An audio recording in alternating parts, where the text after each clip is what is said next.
I heard that Brendan Donovan approached you at spring this year. Did he impart any big wisdom or anything like that? He kind of was just like, yo, like, I'm here for you, man. Obviously, he's been through the org and knows how it goes. And it's like, if you have any questions, just don't hesitate to reach out. That was really helpful for me. I mean, that really goes a long way. Like, it's super simple for him to do something like that, but he doesn't need to do something like that. And so when someone takes the time to do that, it's like, dang, this guy's actually looking out for me. I feel welcome. So that was really nice.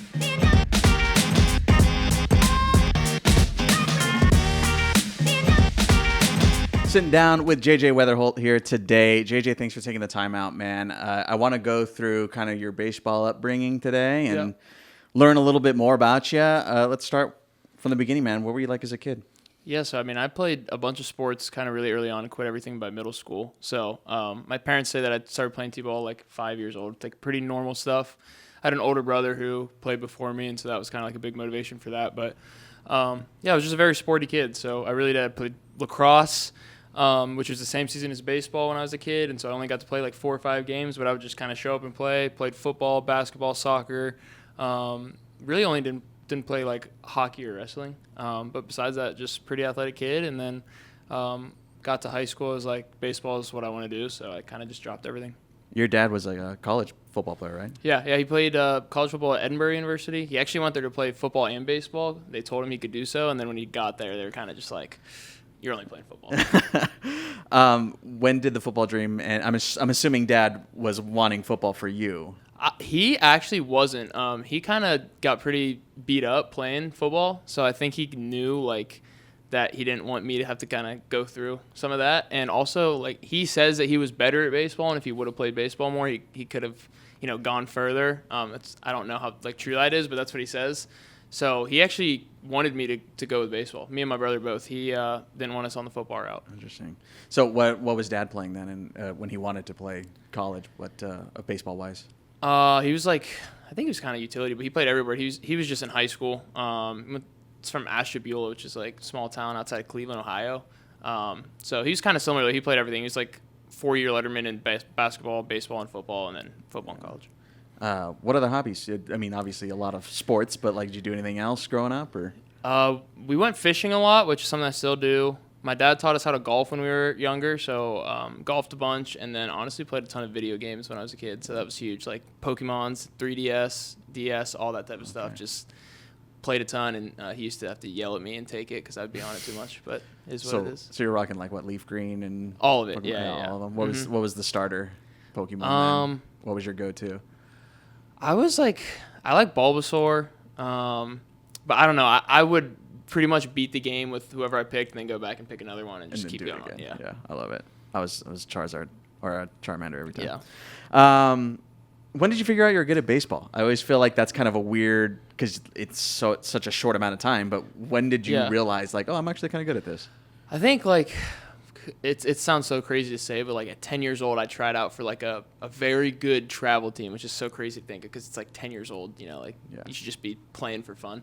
But we were a pretty good travel team, and I made that team and ended up kind of being like the leadoff second baseman, just like a scrappy player. And so that's kind of when I was like, oh, I'm pretty good at this. And it's actually kind of funny because kind of like in my elementary school and up to middle school, it was like football was like my other sport. So everybody knew that I played football, and nobody really knew that I played baseball because, football is more school-oriented. So, but then, like I said, quit football and just continued to play baseball. Mars Area High School. Mm-hmm. What's high school ball like in Pennsylvania? It's kind of interesting. Usually there's a couple good players on every team. It's better than you'd think, but it's obviously not going to be the caliber of like Florida and some of those big southern states. So, I mean, for example, for us, my freshman year, there was a Division I pitcher on every single team in my conference. So that was pretty cool.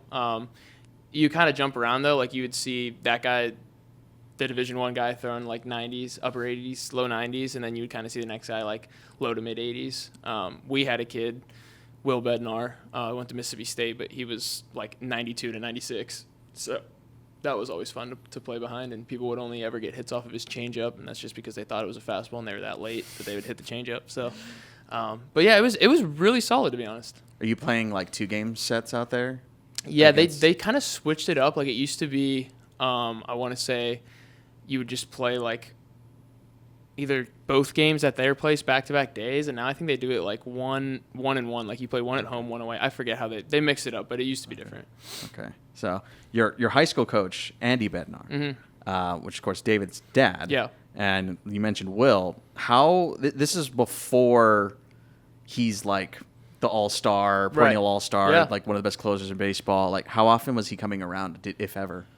I mean, you would always like see him around because he would come home and train during the off season, and at the time we actually had the same agent. So like when I went to college, that's when I kind of got involved with the agent that I have now, which was David and Will's, and I think David has a new one. But so that was a cool thing. We got to see each other then. But like in high school and stuff like that, he wasn't coming around to like coach up the high school team with his dad.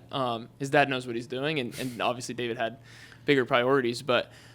He's just an unbelievable story. Like he's like a 32nd rounder, I think, and so to come from that and to be, like you said, an all-star pitcher it's ridiculous. Like you don't just do that coming from the 32nd round. So it was really cool because like everybody knew how great Will was. He's just talented through the roof, like in high school and everything. And David was always good, but you never really knew he was gonna become what he was. So it's been really cool to see. So were they like? I know I've seen you talk about it a couple of times, a couple of interviews and stuff with that family. Were they the ones kind of like coaching you through this now process that you've been a part of to like get the agent and all that kind of stuff? They actually did help a lot. Like that was huge. It really was like, so that was my freshman year at West Virginia, which I had a good year. And kind of that's when like agents and advisors and all that will kind of try to start to introduce themselves and throw themselves in there. And that was like, it was perfect for us because obviously I love the guy that I'm with and meeting him was great, but that comfortability of like, hey, I represent David and Will. It's like, well, I mean, if they think he's a good dude, he's got to be a good dude. Yeah. So it's like I don't really need to think any more beyond this. So yeah, that was a huge help. But I mean, from college standpoint, like they kind of obviously went through, like Will, especially playing Mississippi State, went to national championship, won the College World Series MVP. Like he has all that experience to kind of like help me out, and they've always really looked out for me. So it's been a huge blessing. You mentioned your dad being a little bit of a utility guy in high school, and obviously I think most guys are utility guys in high school as they're still figuring things out. I know you pitched a little in your senior year, right? Like what were you bringing back then? Yeah, I was like the closer. So that's a big shout out to our coaching staff actually, because like I had the stuff to be a starter, but they really respected kind of like my future and not wanting to risk, suffering an arm injury as I'm trying to go play big time college baseball. And I didn't see a future in pitching. So that was a blessing for them. They really just let me to come and close games. So that was, 15, 20 pitches at max, which it's not a ton of stress on your arm. But I was doing pretty well. Like I was, I want to say I was like upper 80s to low 90s and threw a couple pitches in there. But I mean, really, I kind of would just throw fastballs. And then once they would seem like they could maybe hit it, I'd just throw a slider or something like that. But it was a ton of fun. I always say, like, I don't get worried about hitting in pro ball because I'm actually going to just at some point turn into a pitcher. Would you like? Do you still have a little bit of a bug there? Like, I mean, yeah. Like I would always try at college to like let them have me pitch, but it's kind of like the same scenario. It's like you don't want to. Yeah. The one risk of you try to pitch to look cool and then you hurt your arm and then you're out for your actual job, which isn't great. But yeah, I mean, I'd love to. It's always, I think it's like every position player's dream and it's every pitcher's dream to hit. It's just like you see it all the time. You want to do it. So are you gonna pitch to PA at any point? Where like, hey man, if it's bad, like I'm ready to go. I don't think they like anybody would let him put me in there. I would definitely be willing to, but yeah, I don't think that would happen.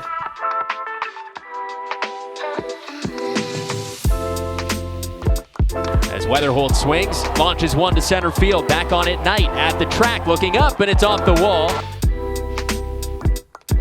Let's talk about WVU, dude. I want to talk about the kind of the recruitment process that you had to go through or got to go through. Yeah. I guess it's more of a blessing. Committing your sophomore year, like I feel like you're right in that prime area, and I guess it's probably still going for a lot of high school players where they just commit earlier and earlier and earlier. Yeah. And like guys, especially on the coast, like you mentioned, like some of the bigger states, they'll be committed by the time they even get to high school, which is kind of crazy. How did it come to be for you? And like, was WVU kind of the dream, or how was that process for you? Yeah, so it's actually kind of funny. Like I said, football was a big sport of mine growing up, so I actually loved Tavon Austin, which is a WVU legend. But, I didn't really draw any correlation to them from a baseball standpoint. until they kind of started to show interest. What actually happened was we played a good amount of tournaments like in that area. There was one in particular we did every year, which was kind of hosted by the school. So if you made it to the championship, you got to play the game on the college field, which was cool. And, the nature of our team was pretty good, so we would pretty much play that game every time. And so the coaches came out to see me, and I played really well. And it's kind of just like that. I think this was even like my freshman year summer. So, I mean, I'm still super young, but they invited me to a camp, came back to the camp, did well, and then offered me there. And it was kind of like, as you know, the nature before. I mean, now I think they proved where you can give kids like as many scholarships as you want. At that time, it was 11.7 for like 26 people, which, it means if you're lucky, you're getting 50%, And so the nature of that offer was really good, and I knew I wasn't going to be paying a ton of money to go to school. And it's kind of just like all the stars were aligned. I like the facilities. They were playing in the Big 12, which was a great conference. They had my major, so it was kind of just like, let's go for it. Like looking back, probably committed too early, which is why I think they changed it now. You can't do that anymore, I don't think, which is a good thing, because what ends up happening is people commit and they think that they're on the team from that age, and it's easy to just get satisfied and stop working. And the next thing you know, like you show up and you're just way behind. But it worked out for me. I didn't really have attention from too many other schools. Like Pitt and Kent State were calling me and recruiting me, but hadn't thrown out any actual offers. So I like to think like I would have gotten some more if I didn't commit so early, but I wanted to go there. So it kind of was a no-brainer, and it worked out. Yeah, I mean, a lot of times, too, what ends up happening is if you commit your freshman or your sophomore year, which, like you said, I think you have to be at least a junior, even like for verbals and everything. But a lot of times, like, coaches change, and then sometimes coaches change after you graduate, and now what? I actually have, like, the crazy story about that. One of my buddies was committed to a school, and the coach ended up, I forget if it was a coaching change or whatnot, but anyway, the coach that was there ended up like taking his offer away right before he got to campus. So he had to go to another school, goes to another school, plays a year there. Or actually, it was before he even showed up, because this was all his senior year of high school. Before he shows up, the coach who cut him from that school became coach. And so it's like, oh my goodness. And it's ended up working out now, because he's like a main day starter, but it's just crazy. Like, those are the scenarios that happens when you commit early. Yeah, it's like breaking up with a girlfriend and then seeing her on a date or Literally, something. It's crazy. That's awful. 2023, dude, 449. I know you've probably talked this to death, but when you think back 2 years now, like, what sticks out to you about that season? It was just crazy. I mean, like, honestly, I was just like showing up, getting 2 or 3 hits a game, and kind of just going about my business. And like, I remember like I would text my coach. It'd just be like later in the season, because you obviously have utmost confidence in yourself, but at some point you're like, all right, I'm not going to be able to actually hit like 450 the whole year, right? So I remember I would like text my one coach. I'm like, dude, like, I'm just getting thoughts of like, how do I keep this going? Or like, is this going to end? And all this type of stuff. So it's a different side to be on. It's kind of something that I had to figure out how to deal with. But yeah, it was a crazy year. And I mean, our team was just really, really good. So that was a blessing too. Like, we were winning games, and when you're winning games, it's easier to play well. And we had a really good lineup, and it was just such a fun season to be around. And like, yeah, I had a great year, but our team also had a great year. And I think that was kind of like the thing that I needed to just continue to play well. Yeah, we've had Chase Davis on the show before too. Obviously another first rounder like you, but when you see your name, like when you're getting there, right? You didn't really, to my knowledge, have it in the high school like Chase did.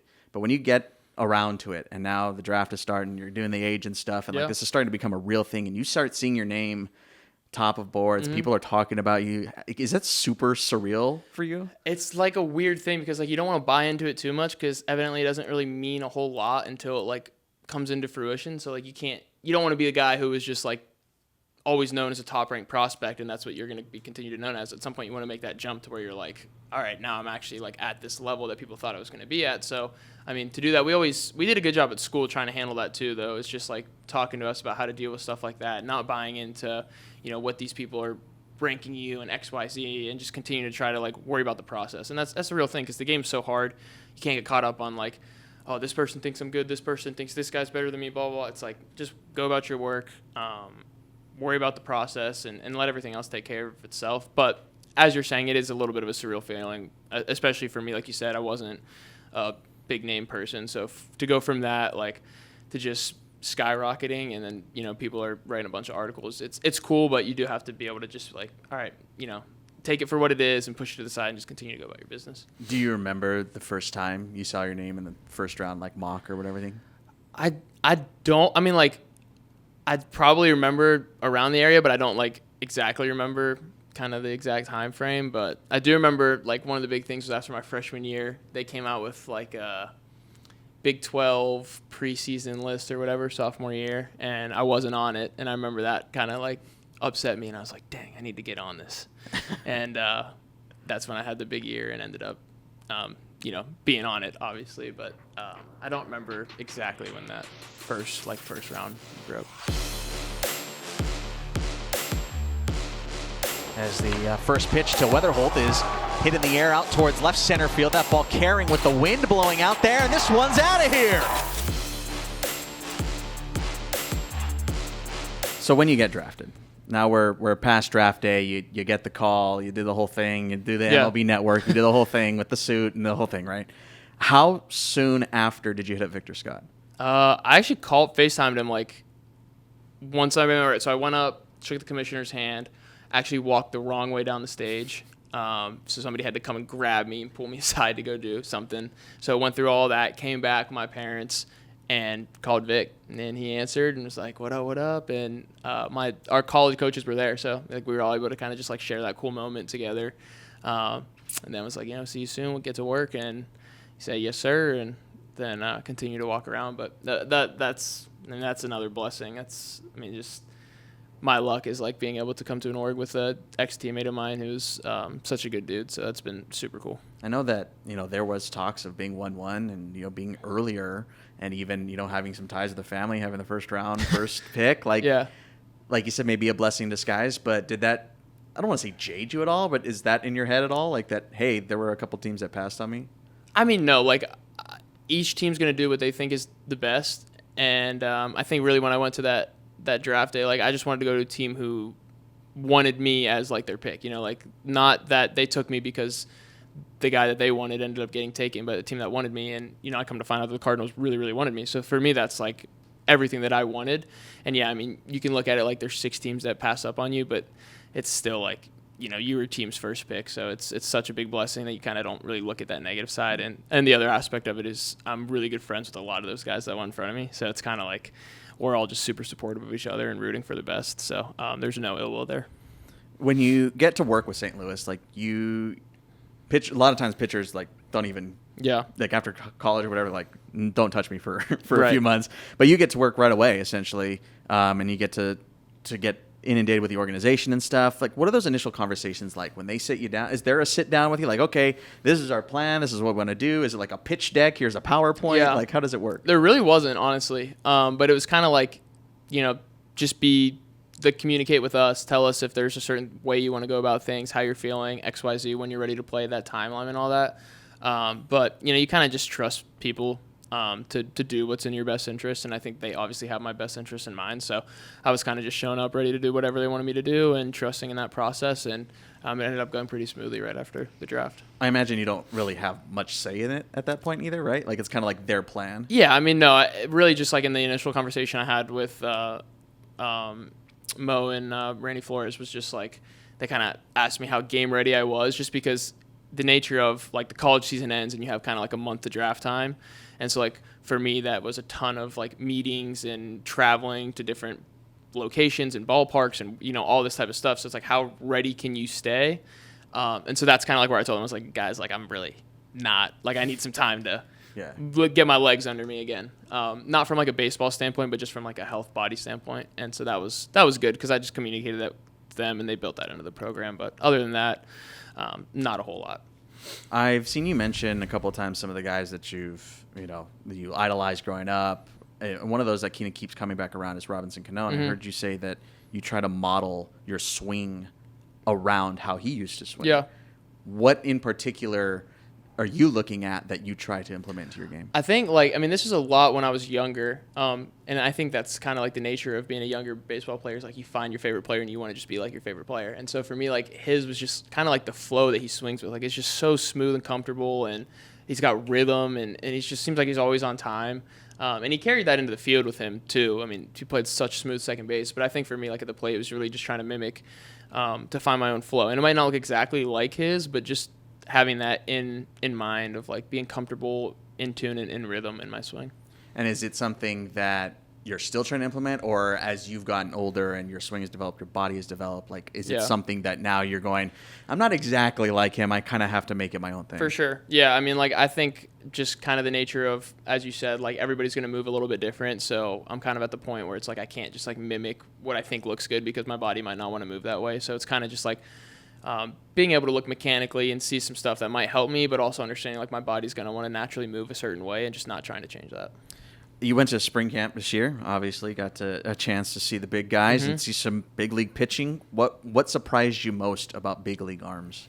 I mean, well, a lot of them were kind of in that like early spring training phase of not really pitching to their full capabilities. Like they're mixing with different pitches, messing around, just trying to get loose. So I didn't get to see like them fully what they would be in season, which, I mean, they were already really nasty. So I'm like, I can't even imagine what this is going to be like. But I think really just they throw so many different pitches in so many different locations, and like they're not gonna really give you stuff in the middle of the plate. And if they do, it's like you have one chance to hit it. If you don't, you're probably not gonna see that pitch again. So I mean, it's tough. You really got to be on lock for every pitch every at bat. Sure, and you're only a couple weeks in at the time of this recording here in Double-A, so like I don't want to say there's a drop off. I mean, there is obviously, but like, is it that big of a drop off from what you saw in spring? I mean, guys are just good, really, to be honest. I think, especially at this level, you kind of get to the point where it's like, I mean, you can get called up from Double-A, but you're also, 2 stops away, Triple-A and to the big leagues. And you saw, like, I mean, we just talked about Swanson, like, literally just got to Memphis for 2 weeks after being here all last year and just made his debut. So it's like, that's the caliber of arms you're seeing here. So you're seeing guys, they're obviously not proven big leaguers, but they have all the talent and tools to do so. So, it's still really, really good pitching. If anything, you might just see a little bit less command and a little bit less stuff, but it's all pretty relatively similar, The way I've heard it described from a couple of players over the years has been you'll get more mistakes here. Yeah. Has that kind of been the experience you've seen? I think so, and I think that's like really what's been great for me is these guys aren't scared of whoever's hitting. So it's like they're going to attack you with their best stuff, and if you hit it, you hit it. And they're obviously trying to go corner to corner. But, yeah, like they'll leave some stuff over the middle of the plate. And really it's the same thing. I mean, like that first week, that opening weekend, I was getting stuff over the middle of the plate and I missed it. And then couldn't get a hit, struck out a bunch of times. So it's like that's what happens if you don't hit that mistake pitch. So if you can hit that mistake pitch, you can handle some stuff. But, yeah, you might see a little bit more over the plate. But regardless, like they know what they're doing. They're really good. I heard that Brendan Donovan approached you at spring this year. Did he impart any big wisdom or anything like that? He kind of was just like, yo, like I'm here for you, man. Obviously, he's been through the org and knows how it goes. And it's like, if you have any questions, just don't hesitate to reach out. Talk to me and anything, I'm open book, whatever you need. And that was really helpful for me. I mean, that really goes a long way. Like it's super simple for him to do something like that, but he doesn't need to do something like that. And so when someone takes the time to do that, it's like, dang, this guy's actually looking out for me. I feel welcome. So that was really nice. Yeah, I mean he's had a great career here in Springfield too. So and obviously he's gone on to do bigger and better things. So like, was he like big brother kind of vibe when you got in there? Was he the guy? I mean, kind of just like leader. Just like the guy who you don't know what's going on, you don't know what the schedule is, you don't know what you're supposed to be doing. You just like look what he's doing, and then you just follow it. Yeah. And that's my kind of favorite type of people because. They help you out, like it's tough. It's a transition. There's a lot of stuff going on. There's a lot of things moving around. It's your first time doing a bunch of things. It's like, oh, what's Donnie doing? All right, I should do that.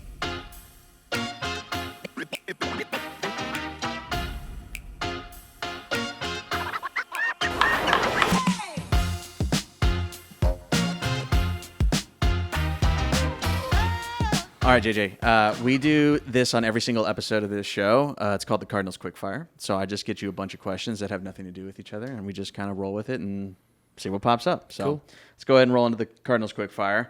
How did you start to go by JJ? My grandma, so my full name is Jonathan, and my nana on my mom's side started to call me John.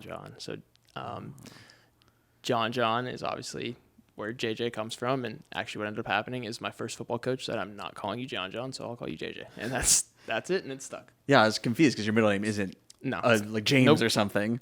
Yeah, okay. So how long did you go by John, Jonathan, or John? I mean, my family still calls me that, so to this day, but like friends started calling me JJ probably in like 4th or 5th grade. Okay. During college at WVU, how often did you hear the song Country Roads? You're going to hear it when you win, obviously. You're going to hear it at like parties and kind of just like on nights out. Other than that, like you're not playing it a ton just because you hear it a bunch, but it's also like for us, it's like sacred. Like we want that to be playing like when we just had a big win. But I mean, our teams were good, so I was fortunate to hear it a lot. Okay, this is kind of more of a general baseball question. So you've been on a ton of teams, played with a bunch of players, right? Like you'll go and play somewhere like Team USA for a couple of weeks or whatever. So how long do you need to play with somebody until you follow a teammate on Instagram? Like what's the protocol there? Because like you can't follow everybody you've played with, right? Yeah, I mean, you're right, but I mean for me, like if I played a game with you, then like that's enough. In my opinion, I might not like go look up your name to follow you on Instagram, but like if I ever see your name or see that you follow me, like you'll follow back. Yeah, like I mean that's really all you need. Oh wow, okay. So you're following a good chunk of people. Yeah, I follow a lot. I mean, yeah, it's like guys that I played with, they're good dudes. Now, like I mean, if you play with a guy who wasn't a good dude, then maybe you don't. But I haven't come across that many of those. I love that. I know you're super proud of your Korean heritage. Are you the guy to take the wheel at Korean barbecue? Like someone's got to order, someone's got to cook. Are you the guy? Yeah, I mean, like I'll know what to do. We actually don't go to a ton of Korean barbecue. Like my grandma used to cook a ton for us, or we just go to like more authentic Korean cuisine where like they'll cook it for you. I actually tell people that it's like I've kind of like it's not. I don't love Korean barbecue just because like I know what I like and I'm like you can cook it for me. I like when they cook it and I'm gonna eat it and enjoy it. But like if you take a big group out there, it's a pretty fun experience. Yeah, sure. So are you non-spicy or spicy bulgogi then? I usually get it traditionally like non-spicy, but I like Korean spice more than like buffalo and Tabasco spice. Sure. If that makes sense. Would you go rice paper or a bowl of rice then? Probably bowl of rice actually. Bowl of rice. Yeah. Okay. Big rice paper guy. Okay, there you go. Another West Virginia question. Were you a Tudor's Biscuit World guy? Oh my goodness. Yeah. If you go there, you are. Like it's unbelievable. It's probably not great for you, but it tastes amazing. What's the order? So I would get like the Huggy Bear, which I think is like potato, sausage, and egg, and then I would get the Duke. I think I mixed it up, but so the Duke was potato, sausage, and egg. The Huggy Bear was like bacon, sausage, egg. So yeah, that's great for a morning. Yeah, like it gets you going, or it slows you down a little bit. Both, but in the best way possible. Yeah, depending on what you did the night before. We talked a little bit about your gaming outside of the Pokemon stuff and the 3DS and everything. Like, what do you still play? MCG? Yeah. I mean, I do. Like, it's we obviously don't have a ton of time, but I've played like a ton of Rocket League, Rainbow Six, Fortnite, obviously, bunch of stuff like that. I play the show. Like, I have my card in the show, which is cool. I just started playing UFC like last weekend in the hotel, so that was fun. But I just mess around, try to kill some time. So you're like online, like multiplayer or like that type of stuff is in your world, not in the single player world anymore? Like single player if I'm on the road, like offline stuff, but if I have a connection, then I'll go online. Cool. All right, this is our last question, man, and we do this with every single person, and we always get I'm always intrigued by these answers. We had a great one on the last episode. So one pitcher, alive or dead, you get to face them. Who are you picking?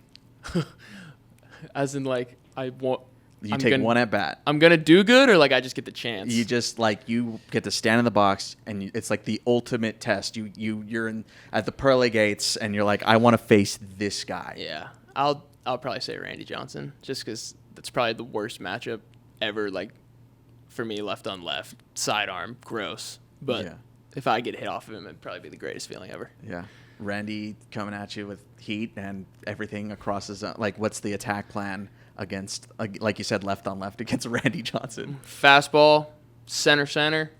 Hope he throws it there. Yeah. Good luck, dude. I don't think that's happening. JJ Wetherholt, thanks for joining us, bro. Thank you, guys.